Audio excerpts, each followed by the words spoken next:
I've seen that on quite a few Italian boats where they're actually, the designer's kind of, he hasn't just chucked a little window in there, he's kind of redesigned the entire layout of the cabin to make sure that when your missus has a morning shower, you can just lie there in bed without even getting up and just check her out. It's quite good, isn't it?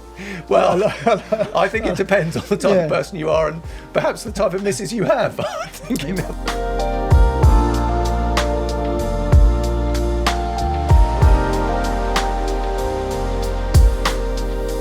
Welcome to Series 2, Hugo. Series 2. I know. They've given us a new series. Somebody has clearly got it wrong. Yes, haven't they? Welcome to Series 2 of the Boat Nuts podcast, the podcast about all things boaty. This is Hugo Andre, editor of Motorboat and Yachting magazine.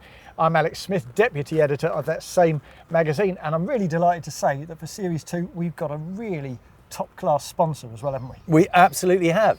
Sleipner are sponsoring us for this series. They're a Norwegian marine technology brand, probably best known for building their sort of bow and stern thrusters and of course stabilizers. They're amazing curved fin stabilizers. So really chuffed to be working with them. They're top quality, really good engineering, last a lifetime, very good global support. So genuinely chuffed to be working with them because it's a product I feel strongly about. Yeah, same here. I have visited them in Norway myself, and they're great guys, but also the professionalism behind that operation is on another level, isn't it? Just so why are they working with us two Muppets? It's incredible, isn't it? Especially on this particular platform. But there we go. Talking of platforms, what are we on today? Whereabouts are we? What's the boat? We are down at Port Hamble and on board a very lovely Prestige M48 catamaran. Now the dealers for them are Ancaster International Yacht Sales, and this is in fact an owner's boat. But what's so lovely about these catamarans is the space you get on board. You can probably notice we are sitting in the bow lounge, and very unusual to have this much space in the bow of a boat that is only 48 foot long. So really interesting design, fabulous owner's cabin. We'll have a little bit of talk about that too, but prices for these start at about £1 million, but by the time you've spec'd them up a bit and paid your VAT, it's more like about 1.5 million. No, it's an awful lot of boat for that money as well. It really is. 3 fabulous cabins, particularly the owner's cabin, really nice, spacious saloon, and everything you need in a relatively compact package. That's right, and what particularly is of interest to me on this boat is it's the first of Prestige's PowerCat range, wasn't it, the M48? Absolutely. They used to just build monohulls, then they decided that PowerCats was the way to go, and that's the crucial thing about it. Rather than being an adapted sailing boat, it is a pure PowerCat, so it's not quite as wide as it might be, but you get all the benefits of the stability, the space on board in a relatively compact overall length. That's so right. Kind of equivalent to a 60-footer. Yeah, we're not going to be talking about this boat today, though, are we? We've got a boat to talk about that, well, it's a selection of boats, isn't it? Absolutely. Our selection of boats are our favourites from the Düsseldorf Boat Show in January, so that's quite exciting for us. And we're also, rather than talking about one product, we're going to talk about a selection of products that are of particular interest to us, things that have come across our desk during the gap between season 1 and season 2. So that's pretty exciting as well. Yeah, really good spread of some quite affordable kit too for a change. That's right, that's right. And our issue of the day, well, that's a bit more mischievous, isn't it? Because we're going to be talking about amphibians, amphibious cars, amphibious boats. Are they actually any good? Absolutely. I've got a fair bit of experience in that particular area myself, including a little secret up my sleeve that I might just let on. So you keep that secret to yourself for now. And in the meantime, let's just step inside and get started, shall we? Let's do that thing. Cool. First up then is our boat of the week, and I'm delighted to say, of course, that it's multiple boats because of the Düsseldorf Boat Show in January, the world's biggest indoor show, and it's always full of really exciting new concepts, new kit, new brands, isn't it? Oh, it's a fabulous show. It's just, as you say, you get boats you've never heard of before, lots of little sort of boutique manufacturers, but also all the mainstream, and it's all indoors. It's great, isn't it? It's a bit of an education. Yeah. So we could pick a dozen each, but we try to rein ourselves in a bit, haven't we? So 4 each, perhaps? Sounds about right. I can probably just about squeeze that in. All right, go on then. What you got? Well, I think the big sort of trend of the show was once again sports boats, sort of walk around adventure boats with outboards on the back. And crucially, the two big players, both Saxdor and Axopar, had new models there. So for me, I think that's always a really interesting head-to-head. I think people think of them as natural rivals. What was, I thought, quite interesting is that actually it feels now like they're moving off more in their own direction. So Axopar had a new 38, which will be the replacement for the 37, one of the most popular boats that they've ever made, and probably one of the best-selling boats in the world, I would think. And Saxdor had a new flagship, the 460 GTC.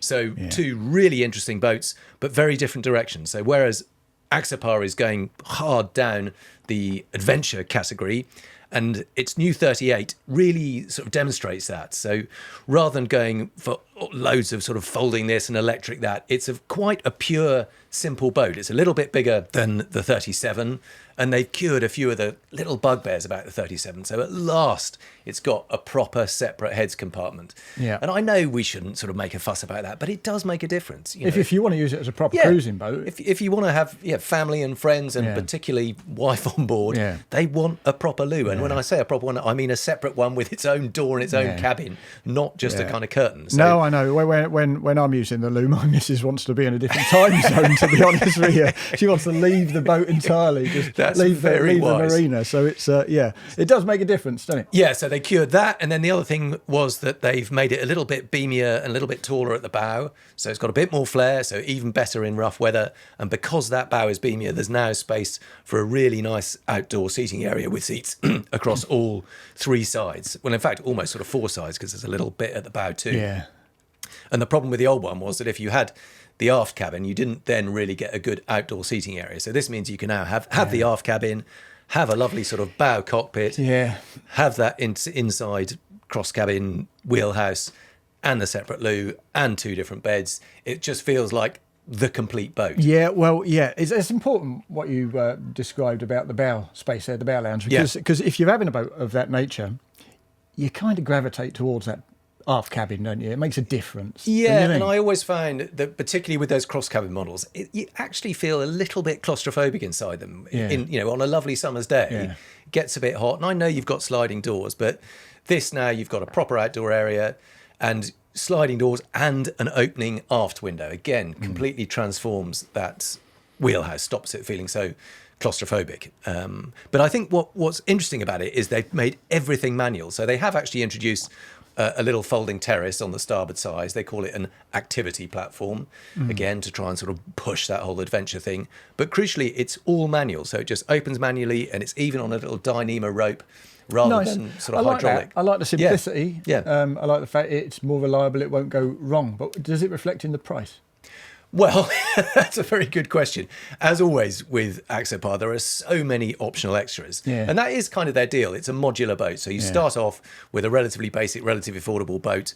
But the reality is that by the time you spec it all up, what started as a sort of 200 grand boat is probably going to be more like £350,000 once you've kitted it up, paid the tax and all the rest. Yeah, but it's the world we live in. It's no less attractive for that, is it? Because it's still comparable to what else is out there. And although, it would be nice to think, well, it's all included in the price, that's just not realistic. And if you don't want all the kit, it means you can get a base boat and then you can only specify the kit you want rather than a kind of one size fits all. Yeah. Then you're going to be paying 350 grand and you may get a load of kit that you don't need, or you've got the wrong mix of kit in that you don't want the aft cabin, but you do want this, or...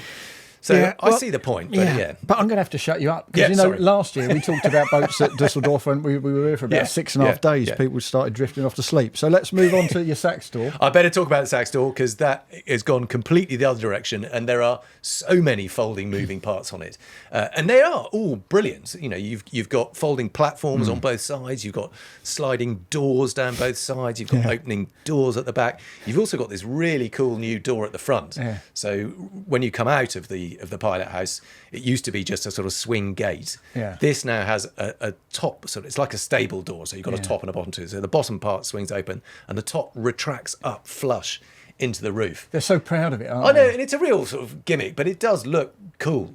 Yeah. But so it's got all these wonderful features.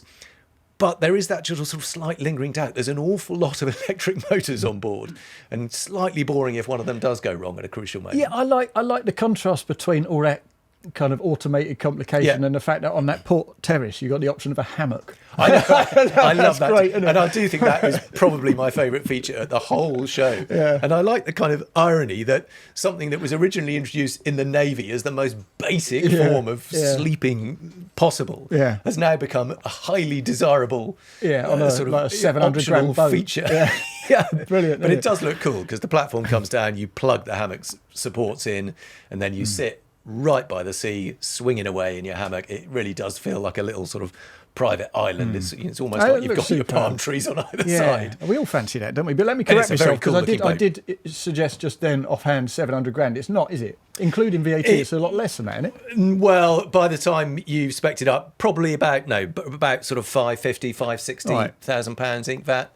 A lot of money, but it is a 46-foot boat, and you do get a lot of space and features on board, and it does look mega cool. I love Saxdor. I know. It just looks absolutely sweet. And we tested a couple of 320s earlier, and they go well too. They go great. And I know you're suggesting that Saxdor and Axopar, I don't know why you're suggesting it, going slightly different directions. Well, they're going different routes. But, they're just going different routes to achieve quite a similar looking boat. Well, I'm delighted to see that Saxdor is really giving Axopar a proper run for its money at various lengths. But I tell you what, before you move on, because you want to talk about the Beneteau GT50 and the Solaris Power 70 long range, really interesting boats. But before you do that, let's just have a quick chat about the Wellcraft 28 Explorer. Yeah, I mean, another in the same sort of area, isn't it? It is in the same bracket. And you approach that, you think 28 foot, well, how small can you legitimately go with something you're trying to brand as an Explorer vessel? But this was quality. I've got to say, it's got a pilot house, is it? It's enclosed. Yeah, it is. You can have it without a pilot house. But I looked at the pilot house one because it's just more flexible, particularly in this part of the world, isn't it?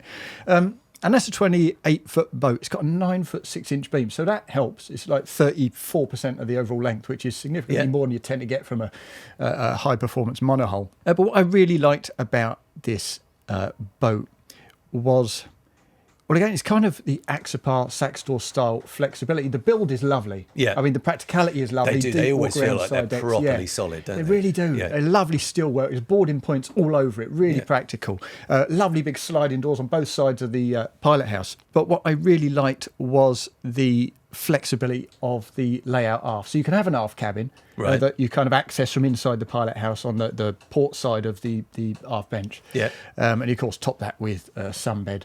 But you can trade that up and do other things with it, as you'd expect of a boat in that kind of sector. But it's the bow cabin, because you look at the boat, you see the bow taper, you think it's a very aggressive hull. It's a very quick boat. In fact, I'll mention it's kind of a 48 knot boat if you spec it with twin 200s. That's proper. But you can pair it back with a single 250 if you prefer. So again, very flexible. But the bow cabin is fantastic. So you basically got a little bow lounge. Yeah. With some forward-facing kind of loungers and a little bench built into the front edge of the console. So it's quite, versatile in that regard. A table that sinks in, you convert it, all that business. But if you lift up the front end of the console with that bench on it and step down into that space, well, you got a loo under a little fold-down partition with a cushion on it. Right. So you just lift that up, use the loo. You've got another little sink on the port side beneath another partition, a little storage space on the other side. And then if you just fold the steps down that you just walk down, behind that, there's a kind of concertina cushion, and you simply drop that into the space. And there you have a kind of a double bed that projects out beyond the foredeck lounge. And it's not massive, but it's big enough. But you can sleep four on it. So if you've got the aft cabin and the bow cabin. Yeah, and you're looking at that bow cabin thinking, it's just such magnificent use of space. More effective than any other use of space I saw in any other boat of the show. Just what they've done with it is so clever. Pick that over an Axopar 29?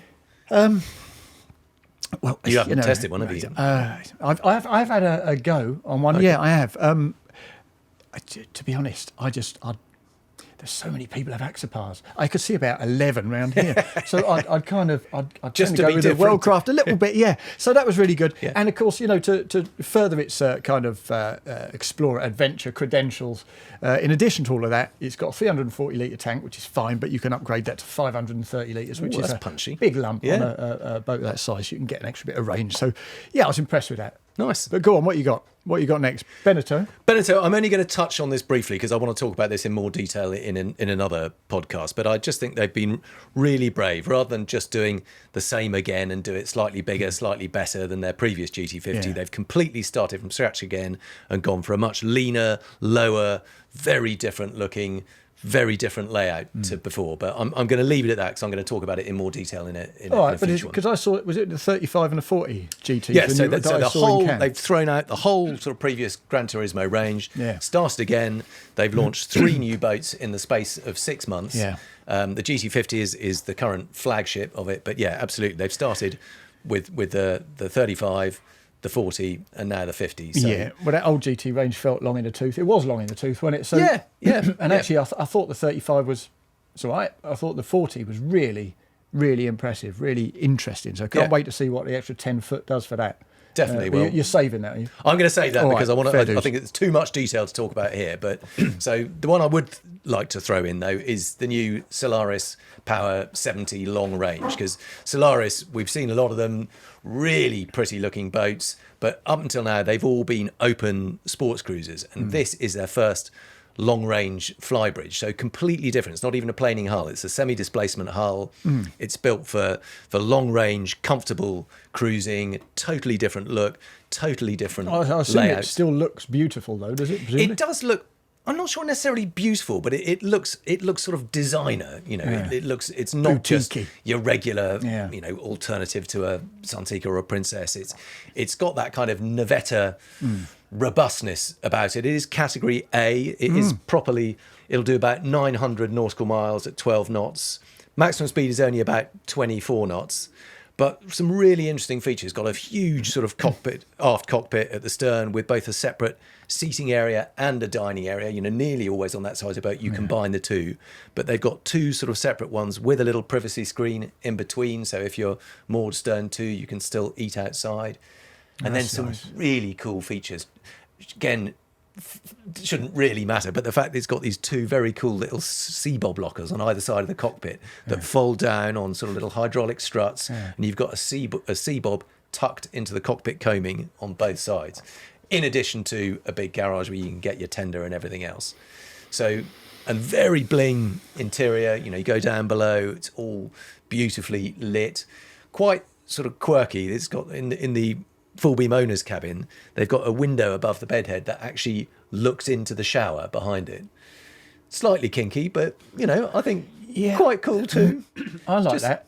Yeah, well, you would because you're that kind of bloke. I've seen that on quite a few Italian boats in Genoa and at Cannes, where they're actually, the designer's kind of, he hasn't just chucked a little window in there, he's kind of redesigned the entire make layout of sure the cabin to you make can sure see- that when your missus has a morning shower, you can just lie there in bed without even getting up and just check her out. It's quite good, isn't it?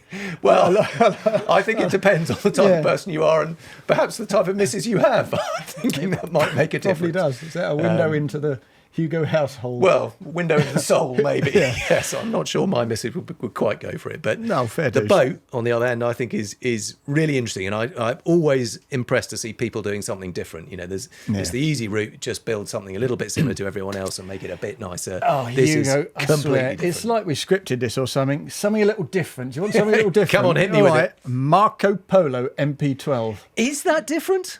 It looks an awful lot like an Ayata to me. Well, the IATA's different. That's only been about for about a year and a half, hasn't it? Go on Look, Marco Polo Adventure Yachts. I mean, the name Marco Polo, it's all about adventure, and then you chuck in Adventure Yachts, the actual brand name. You're pinning their colours to the mast, aren't they? Right. Italian brand, built by the same people behind Invictus Yachts. Yeah, I've always liked the look of them, actually. Invictus Yachts. Yeah. They just seem nicely built and nicely finished. Is this as good? Well, Invictus Yachts, they're very pretty and they are well Yeah. built and very designery and boutique-y, Yeah. like your Solaris, Yeah. but they've always Like looked me a me. little bit cold, to be honest with you. This is more like it for me. Okay. So, big old thing, stepped hull, 400 horsepower V10s on the Cool. transom, They're not messing about. 47 knots. Bloody hell. It's a fair bit, isn't it? It's a fair bit. And just the wildest bow flare. I mean, it makes the IATA bow flare look a bit modest and apologetic. It's massive. I think they even call it the aircraft carrier bow. It does look a bit like that. It looks like you could land something on it. Right. That's It's right. not pretty. No, it's masculine and robust. Well, a bit like a sort of bulldog or something. It's just Yeah. sort of blunt. Yeah, it kind of is a bit like that. But in fairness, it does have, it's got a fine entry.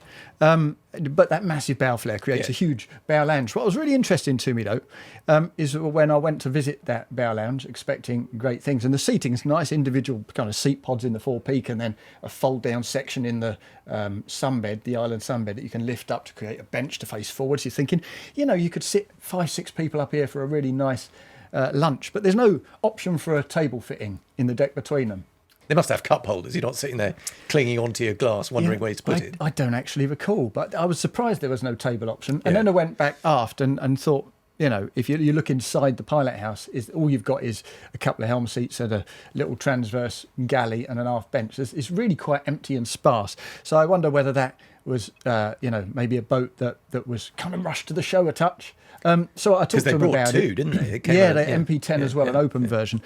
But yeah, certainly if it's going to suit the adventure market and really have proper adventure boat credentials, it needs to have significant flexibility in terms of the way you can lay out that deck space, and it needs the flexibility up front for something simple like a table, or to empty that out and carry toys or tenders or whatever else you might fancy. But in terms of their approach, now, it's quite interesting because they've used a few, slightly alternative sorts of materials. There's a kind of cork, resin, rubber decking, which is I quite like the look of that. practical. It feels great underfoot. And it absorbs a little bit of impact. It looks really cool. It's easy to maintain and to repair. It's and a bit more eco-friendly, isn't it? It is, yeah. And apparently, if you're below decks, it minimises the kind of reverberation and the thudding and the noise. Yeah. So it's quite useful. And they've also got something. I'm going to have a little look. It's called Space Shell.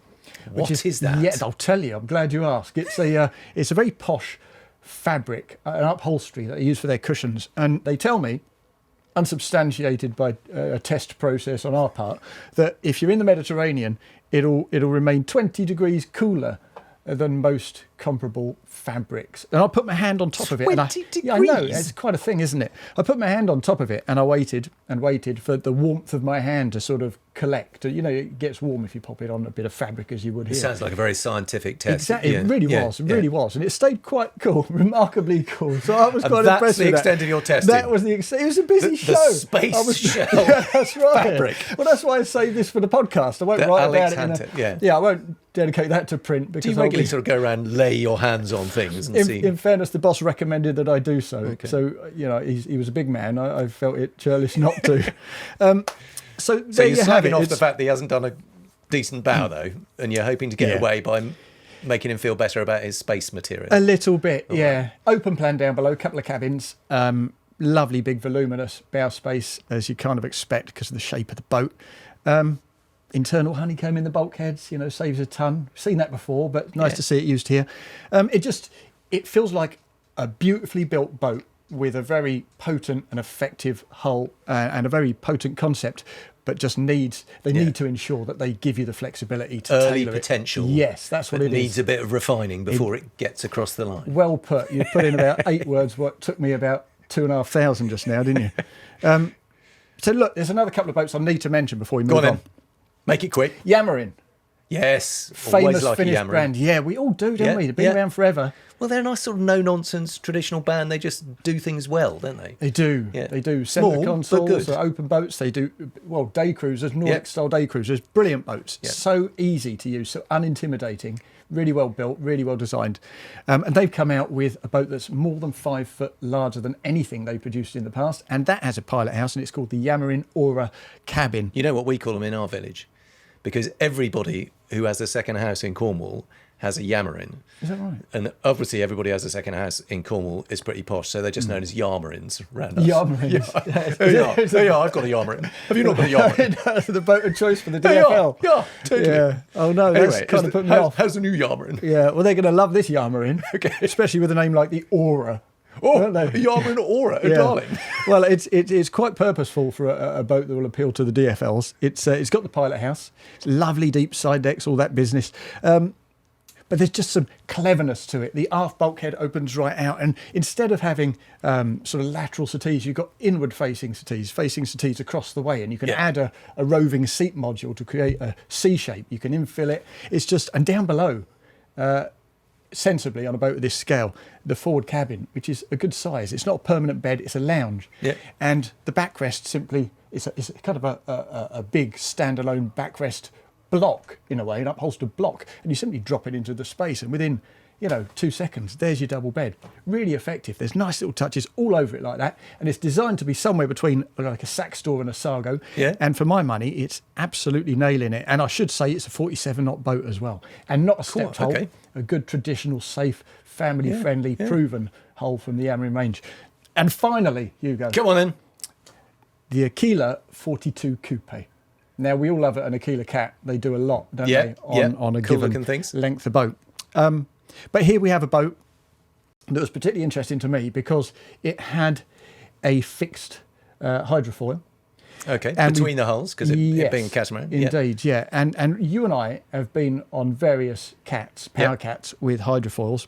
I certainly have, where I've heard from the manufacturers or the dealers all sorts of promises about efficiency. Yeah. And aside from maybe a slight change in the nature of the ride,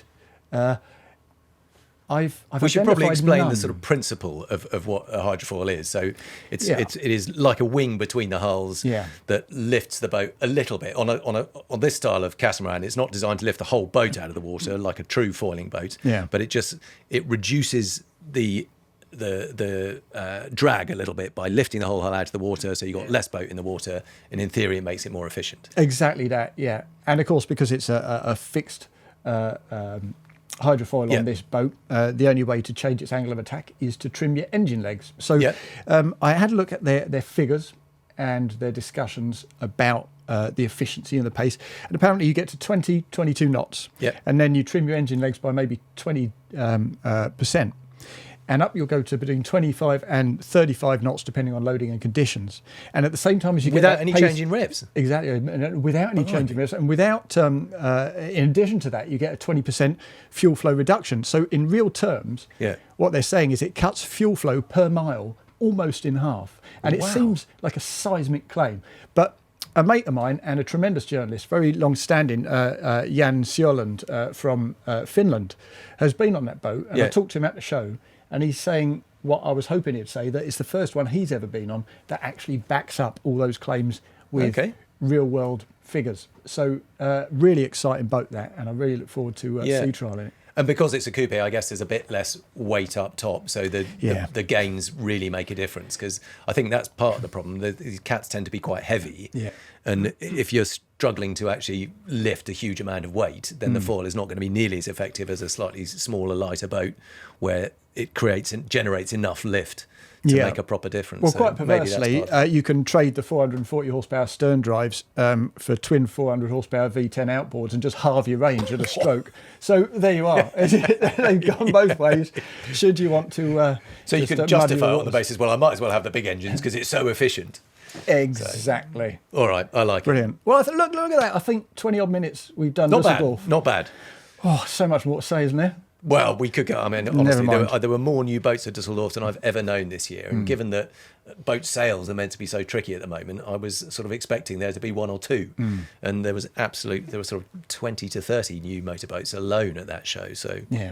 Brilliant, wasn't it? Well done them. So, products. Usually a product of the week or a product type, but given that this is the first episode of Series 2, over the winter, a few products have sort of come across our desks that don't really fit any particular category of product. So we just want to chuck those together and get excited about just a few that caught our eye and thought, you know what, I'd quite like to have one of those. So look, I'm going to start off nice and technical with something that puts me way out of my depth. It's a fuel cleaning system. Okay, one that you fit to the boat or a portable one? Well, I'm glad you asked. You really are. You're helping me greatly here today, Hugo. Well, firstly, let's get the elephant in the room out of the way. I don't know how to pronounce it. It's called a Clean Fuel Elais. Elais? I don't know. I'll go with that. It's by Clean Oil Filtration, which is a British company. And it's basically... there are various additives you can add to your fuel to fix a bit of diesel bug and to stabilise it. But this is about active continuous protection in the form of a portable self-contained plug-and-play unit that you can also You kind can of plumb install in it. permanently, in your engine bay. So really practical in that regard. Only a 16-inch sort of box with a carrying strap, only weighs 16 kilos. So, you can imagine a servicing company carrying this around to fix people's fuel problems. Because that is a real, fuel bug is one of the big worries for boaters.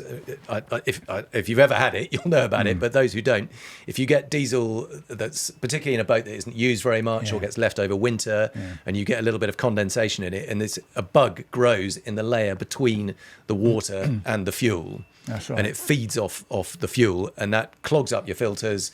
And it's not just something you can sort by changing your filters and get going again, because it'll get blocked again within 10 minutes. So if you get a diesel bug infestation, it causes absolute chaos and can really spoil your season. So if you can have a system like this, a fuel polishing system that takes it out, if you kill off the bug, you can then effectively, it's like a sort of super filter, isn't it? And it'll constantly polish the fuel and make sure that you're always burning clean fuel. Exactly that, and it'll do it whether you've got the engine on or off, whether you're underway or at rest. It takes a variety of power sources, so you can adapt it to 240. You can plug it straight into 12 volt, or there's a clean fuel battery pack that you can take along as a portable unit. Sounds nice. And at the same time as cleaning your fuel of free and emulsified water, it also has a magnet core that captures any ferrous particles, so you're not causing damage to your pumps and injectors. So it's really good kit, and it's only, I thought it was a good value, a shade over a couple of grand. Okay, I was expecting it to be more than that. Same here. It's still a couple of grand. But if you're serious about your long range cruising, particularly if you're sort of cruising in lesser visited parts of the world where you might have to take up some dodgy fuel from goodness knows what. Yeah, exactly that. Because that's part of the problem. You may not have it in your tanks, but it's very easy to pick it up from a tank, particularly in a place that isn't visited terribly often and has fuel lurking around in there for months on end. So, And it's one of those things that's so beautifully engineered that it's actually, you put it on your table as a kind of centerpiece or your mantelpiece just to say, look what I've got. It's a beautiful thing. Would you now? Yeah, it's kind of lovely to look at. It's Sure, quite, I would, quite but I'll peculiar. take your word for it. But look, before you get onto one of yours, on. I want to just talk about something. Actually, you passed it across my desk, the Flexi cover from German company Fender Design. Yeah, now that is a properly affordable.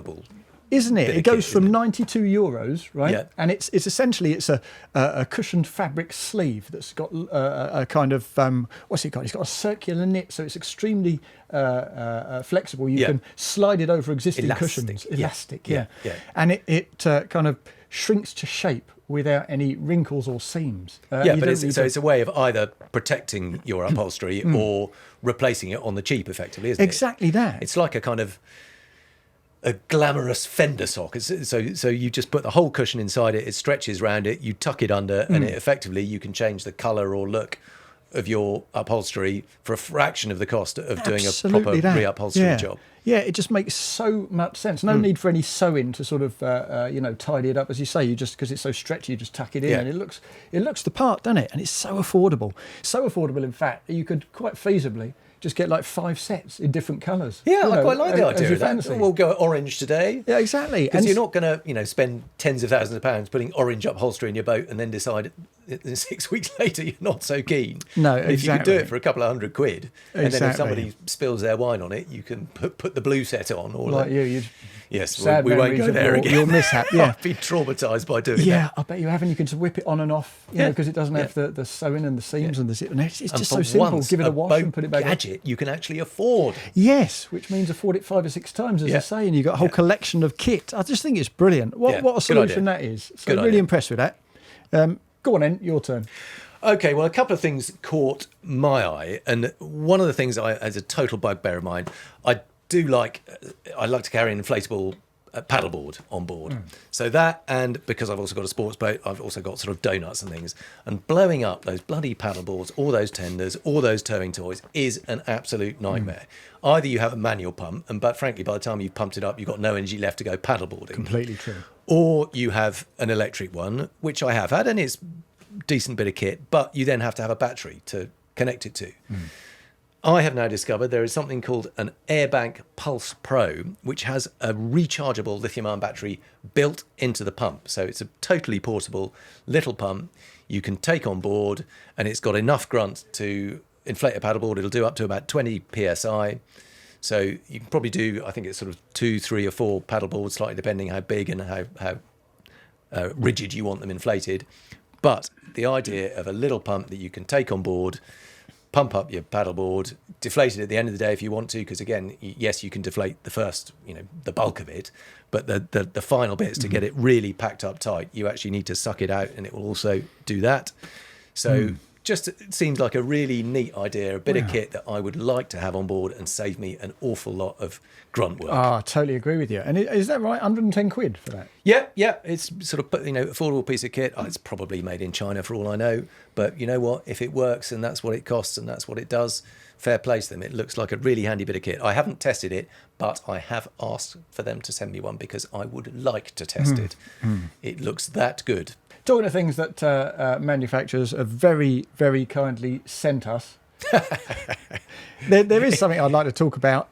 It's called a loose and lazy changing robe. Now, I know changing robes, they're all the rage. We got dry robes, that kind of the go-to brand, isn't it? They cost up to around about 200 quid.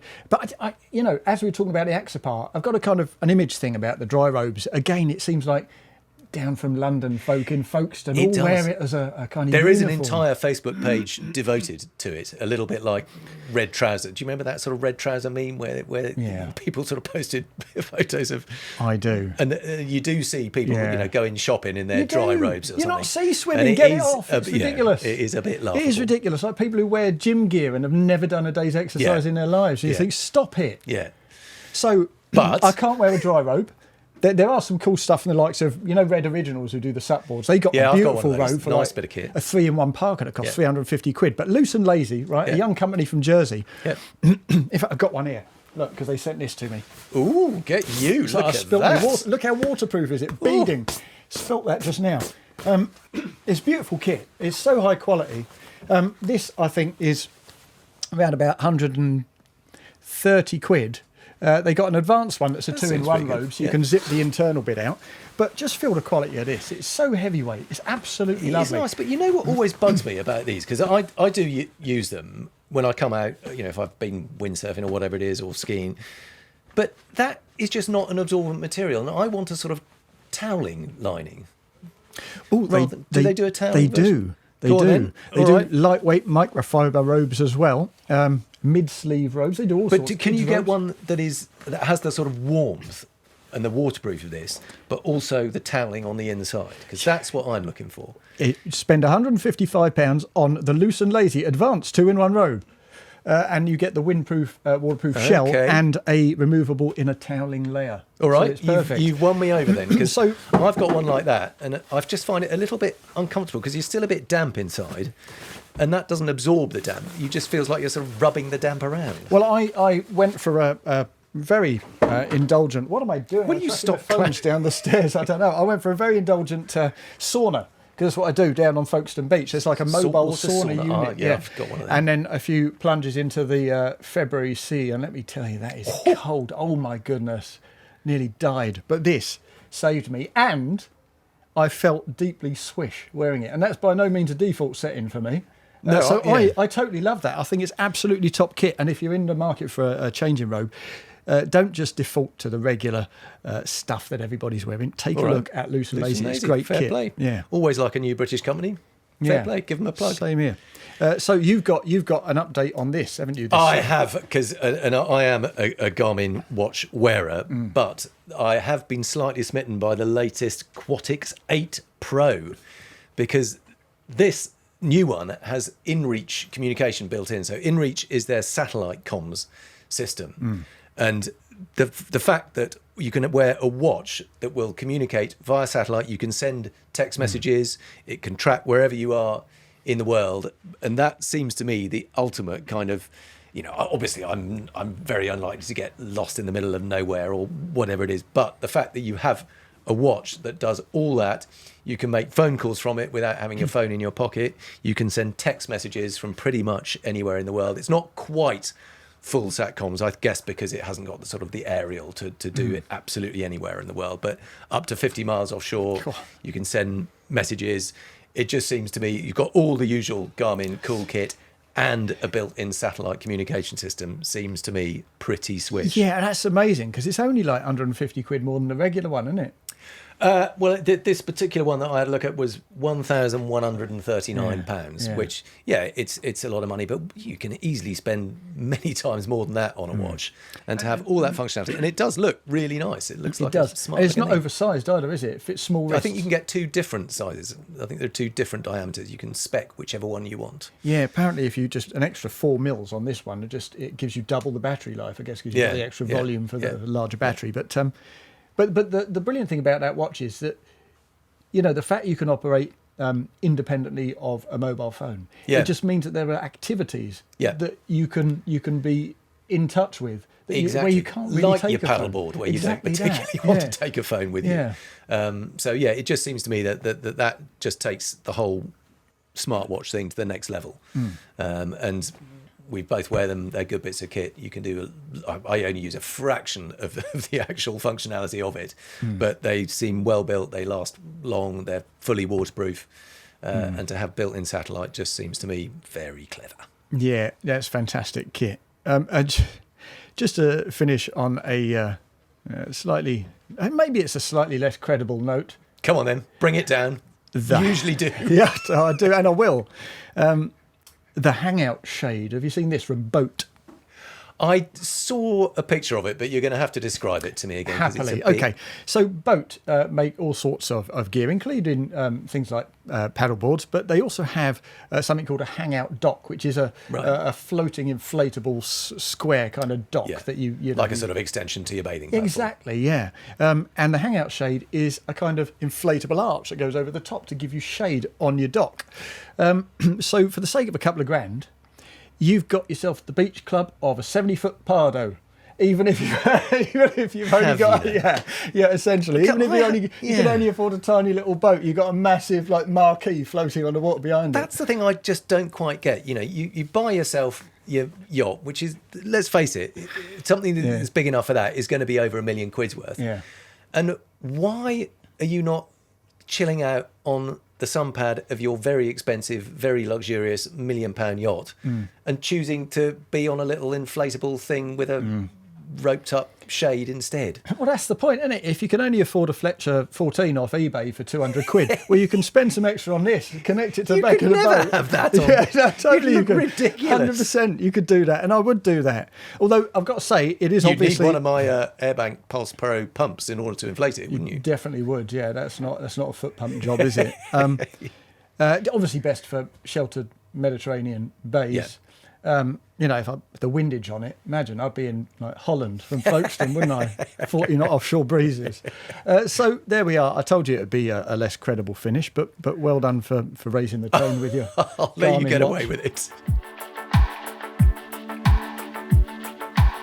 It is time to move on to our... Oh, this is quite a mischievous issue. I'd forgotten about this. Yes. Amphibious boats. Well, amphibious cars. Yeah. Same difference. But things that will go from land into sea and vice versa. Are they really any good? Well, there's a big question. I've had a go in a lot of them. Yeah. No, stop you there. I'm going to stop you there. Right, I came up with this as an issue before I was aware that you had a world record on an amphibious boat. Because had I known, there's no way that would have passed muster. Can't believe it. No, it is a true fact. For a brief period in the early 2000s, I was an official Guinness World Record holder. I juggled 14 frogs whilst... with the help of somebody who actually knew what they were doing, we broke the record for crossing the English Channel from Dover to Calais in an amphibious vehicle. And we took it from none other than Sir Richard Branson, who had set it the previous year in something called a Gibbs Aquada. Yeah, well, again, I don't mean to belittle your achievements, but let me just in case that our listeners are not aware, the Gibbs Aquada is a car that will just about float, whereas the sea legs that you did it in is very much an offshore rib that will sort of drive up a shingle bank. Yes, and that is the crucial difference. There are two types of amphibious vehicle, as you rightly point out. There are cars that can sort of go in the sea, And there are boats that can sort of go on the land. Okay, and you chose the Richard latter. Branson did it in the former Yeah. with a road legal car, and we did it in something called a Sea Legs, which was the very first Sea Legs that they'd produced, which are a New Zealand company that build ribs, effectively, but then ribs with folding wheels at the front and back. Yeah. That then you can then drive out to the sea. And that was a brilliant boat, wasn't it? Like a 7.1, their original. No, the original was 5.6 metres. Oh, was it? 5.6 or 6.5. It was really quite small. 5.6, it was 5.6 metres, it? so really quite a small rib, but very, very clever because it had a separate little engine under the helm seat that A little, drove the little wheels. diesel thing, wasn't it? No, I think it was petrol. Was it? Pretty sure. But it drove the wheels hydraulically, weirdly. So it just sort of generated hydraulic power to turn the wheels round. So it could, as you point out, it literally just sort of crawled up the beach. But we did do it. We set a new world record. I think I've got a note of the time here. 43 minutes and 12 seconds. We set the world record. We were not very welcome in France. We didn't have our passports with us. We hadn't really thought it through terribly well. Brilliant. So we touched down very briefly. We nearly sank on the way back into the water because we got caught a massive sort of rolling break as we came in. Fantastic. So we had to frantically bail back out, but we did manage to get back in the boat and make it back and officially set a world record. So that is my claim to fame. Well, and yeah, fair dues. But Yeah. if the record's been taken from you, you should probably take it back, shouldn't you? I probably should, and there are boats to do it because there are some quite cool things around. So I've tested a lot of them. I've tested several different Sea Legs. I've also tested the Iguana yachts, which is a particularly cool Yeah, machine. and they've got like tank tracks. Exactly that. So rather than it being a rib with sort of rather clumsy looking wheels that fold down at either end, it has caterpillar tracks that fold up and basically sort of form part of the hull. They tuck in really neatly flush with the hull so that when you're at sea, it looks really quite a swish looking boat. it's It a looks like a good-looking kind boat. of Yeah. super yacht tender. And it does behave remarkably well. You know, you can get proper speeds out of it. I think, what did I see? I think you can get one that does about 60 knots or so, claims to be able to do that. 62 knots. You can get twin 450 horsepower motors on it. And then when you come into shore, the whole tracks, they fold down. Yeah. You effectively end up with two sort of tank tracks that are about sort of 2 or 3 foot below the bottom of the boat, and then you can crawl up on land. And of course, because they're caterpillar tracks, you can go over sort of relatively soft sand, you can crawl over little rocks and really quite steep approaches. So very, very cool bit of kit. So same for Sea Legs as it is for Iguana yachts and AMP boats, in fact, which is quite similar to Sea Legs in a lot of ways. I've got another story about them. Have you really? Oh, so but this stuff, on. these are essentially boats that are ideal if you happen to own a beach or a little island like Bear exactly. Grylls. You 'cause then can't can just go crawl far up. on them. You're only doing a few hundred meters at best, I would say. But funny you should mention, because it was with Bear Grylls that I tested the AMP. So we set up this story. They're imported by Ideal Boats in North Wales, and Bear Grylls happens to own an island off North Wales. So I've known him from various different stories we've done together, and I said, look, why don't we come and test one of these boats together? We can have a little play and go out and round your island. And he was up for it. He loves boats. He's super enthusiastic. He's a proper boat nut like the pair of us. So we agreed to go out, and Neville from Ideal Boats kindly provided the boat. We met him there, we took it out, and then we went out to visit his island. And Bear is proper nuts. He doesn't hang about. Everything you sort of expect of him, he is that and more. He's got this mad sort of slide that comes off his island into the water. So you literally, to sort of launch yourself into the sea, you just slide down this metal side and you get chucked out into the sea somewhere. I am not nearly that robust. Anyway, we go out in this boat, we decide to do a lap of the island, and it's really quite rough. And the swell gets bigger and bigger and bigger, and Nev and I are sort of looking at each other going, okay, this is getting a little bit hairy here. Bear, having the time of his life, enjoying it. and it goes over a particularly big following wave and stuffs it at speed into the back of another one. So this huge green wave comes rolling straight through the boat, straight into the windscreen, smashes the windscreen. I love that. All of us, we sort of turn around, look at each other, and go, what the hell happened there? We're sort of sitting in a boat that's half full of water, glass everywhere. Poor Nev, who was sitting in the back seat, gets a sort of shower of, not just a drown rat, gets a shower of broken glass. Oh, fabulous. Cuts his poor bonds. And anyway, all fine. The boat, the water drains out, clean up the glass, everything else. But it just one of those moments where you think, okay, wasn't expecting that. But boat coped with it fine. Drove back up the beach, back home, no problem at all. Well, I did the same thing on a Sea Legs 7.1. You stuff one? Yeah, and I shouldn't have done. It's a really good boat, as I say. Yeah. But I was driving along. My missus at the time was there with the dealer at the time, and I was doing good pace. And there's an absolutely beautiful boat just coming past our stern.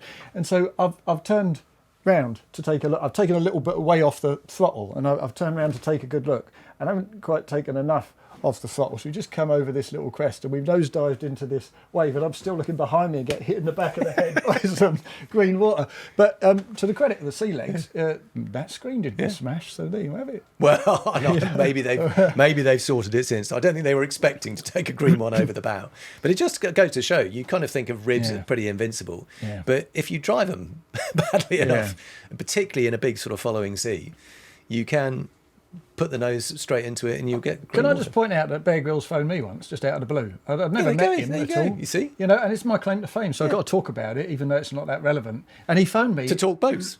Well, he did, but I didn't know. I answered the phone, it's like, hi, it's Bear Grylls. And so I obviously put the phone down and ignored it, because I assumed it was one of my mates just taking the piss, because that's what they would do. Yeah. And after 4 or 5 phone calls, where he's really trying to convince me he is actually Bear Grylls, I'm thinking, you do sound quite a lot like Bear Grylls. Transpires he had some sort of mission that he was doing for TV and wanted a bit of input on a rib. Yeah. But yeah, I just needed to throw that in, because nothing that exciting ever really. No. Well, he's a proper enthusiast, and he's a good guy. Got his own, he does in fact have a Sea Legs himself, and he was trying the AMP to see if it was worth changing or not. Decided not to buy it once it's broken. Well, I think he's stuck with his Sea Legs for the moment. Funny that. Look, what about the car style amphibians? Because there are a few of those about, and we've got to talk about them whether we like it or not, haven't we? I think they've had a bit of a bad rap, because when you look back at the sort of the early ones like the Amphi car, and there was something called a Dutton Phaeton.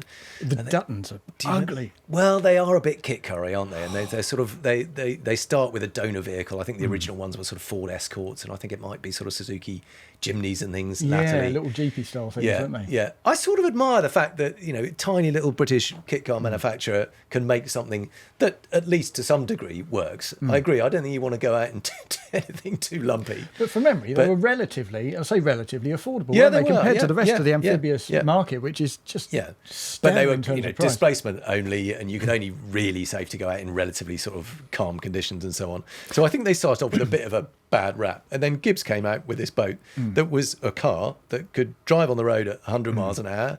It could plane at sea at sort of 30 miles an hour or something. And fair enough, that is what Richard Branson, he crossed the channel on it. So yeah, but it was it wasn't really a leisure boat for anyone, was it? It was a platform for patents, wasn't it? For the most part, it was covered in stuff. I never quite understand Gibbs, because technically I think you can buy them, but they're not a sort of mainstream manufacturer, and they make a lot of kit. I think the military probably use them quite a bit. You can get amphibious quad skis, and they even made an amphibious motorbike, which seems like a really strange idea. I'm not sure that really went anywhere. But yeah, so it's a very different thing if you're buying a car that goes, particularly a road legal car, because none of these AMPs and Iguanas and Sea Legs, none of these are road legal. You can't take them on the road. One car that is Come on, then. legal. There is a new one, isn't there? Yeah, the water car. Okay. EV. Does what it says on the tin? It does just that. So road legal. Yeah. You can drive it home, but it does have an 18-mile range. So make sure home is close to the water. Okay. 25 mile per hour on land. So make sure that you don't have to traverse the M3 home either. Okay. So it's limited. And on the water, 115 horsepower outboard. Yeah. So 35 mile an hour, sort of 28 knots or whatever. But it's quite cool that it's trailerable, so you can take it further. So you can use the back wheels as the back end of your trailer, essentially. Just hitch it up to the back of your tow car and pull it without a trailer. So you can do your 100 miles towing behind the back of your Land Rover, and then when you get there, you can do the last 5 miles into the sea. Exactly so. Which and their stated aim is to make it just to remove the impediments to going boating and enjoying your boat, and it does a lot of good things in that regard. I mean, it's a cathedral hull, relatively shallow, relatively short boat, so it's by no means an offshore machine. And on the road, although it has proper brakes and proper suspension, so it'll feel quite road-like. The fact that it's entirely open obviously changes the game a little bit, doesn't it? Yes. I mean, like any of these things, they're going to be a compromise of rather more compromise than most, perhaps. Yeah. But I like the fact that it does sound like a credible machine that would have a purpose in life. It's never going to be as good at sea as a dedicated boat. It's never going to be as practical on land as a dedicated car. No. But if you do have, if you've got that sort of seaside location and you've just got a few miles down and drive into the sea. Yeah. I mean, unlike the sea legs and the iguana, which will go up sort of steep, nasty shingle banks. I mean, this thing, presumably, given the shape of its wheels and the clearance and everything, would probably need a slipway. Yeah. But, as I say, relatively practical by Amphibious standards and relatively affordable too. I don't have the price, so don't ask me the exact price. I did have the price, I've lost it. Yeah. But compared to the broader market, it wasn't crazy money, wow, was it? Yeah, that's actually sort of boat price rather than amphibian price. So good stuff from. So, are we coming to the conclusion that there is a purpose to amphibious cars? Well, yeah. If you own an island or you own a private beach, there's some good stuff about, and it'd be loads of fun for you and the family and the kids. Yeah, totally. I mean, the sea legs, the AMP, the iguana, I would happily have any of those in the right situation because they are genuinely good boats that can also crawl out onto the land. As for cars that go in the water, less so probably. I can't see as much purpose on those because it just feels like too much of a compromise on both sides. It's not it's a perfectly okay boat, but okay for a lake presumably. Yeah. And anything that is open and only does 25 miles an hour or 30 miles an hour and 20 miles range on land seems a bit of a compromised car. Well, look, rather than speculate, let's get one on the water and see if we can test it, shall we? Because that'd be fun, wouldn't it? A whole bunch that is all yours. I've tested more than enough amphibious vehicles in my life. I'll happily take that off your hands. But maybe you can set a world record in it. Well, it's not hard to beat, is it? That 43 minutes across the channel. What is it, 20 miles? Something like that. But you're not going to do that in your water car, are you? Well, maybe you could. 115 horsepower. You might do. No, you've got no chance, have you? Not in the cathedral hull. We'd all smash ourselves to bits. Well, this was a 5.6 metre rib. It's a proper boat, though, wasn't it? Yeah. It was quite lumpy, to be fair. We'd probably better draw it to a close. But I'm going to solicit your input to draw this to a close for the whole of Series 1. Every time I said goodbye to people, I totally cocked it up. So all I'm going to say is that's the end of Series 2 Podcast 1. And thank you very much to Sleipner for making this all possible. The rest is over to you, Hugo.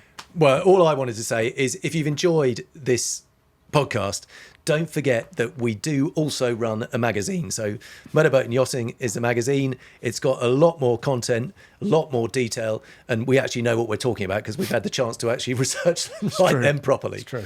But other than that, as always, thanks for watching or listening.